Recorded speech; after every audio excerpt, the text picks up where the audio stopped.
Betrayed by my family. I was sitting on the floor of my boyfriend's apartment, holding his hand while he cried about his parents' divorce, when he suddenly went quiet. He stared at me, eyes red and wet, and blurted out, "I can't do this anymore. I'm leaving you." My heart dropped into my stomach, but I tried to keep it together. I asked, "Is there someone else?" He nodded, and for a split second, I thought it might be his ex or maybe even some girl from work. But then he said, "It's your dad." I laughed because it sounded like a sick joke, but he didn't crack a smile. He started stammering about how they'd met at my birthday dinner, and how things had just happened. My mind raced back to every late-night study session, every time my dad had been weirdly invested in my relationship, and I realized the signs had been there all along. I felt sick, like the room was tilting, and I couldn't breathe. I stormed out, my thoughts a mess, replaying every conversation I'd ever had with my dad.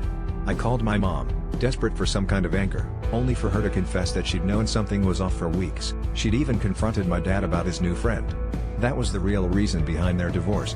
I wanted to scream, to break something, to rewind my whole life and erase every moment I'd ever trusted either of them. Days later, I saw them together at a cafe, laughing like they hadn't just detonated my entire world. I realized the betrayal wasn't just about romance or sex, it was about never really knowing the people closest to me.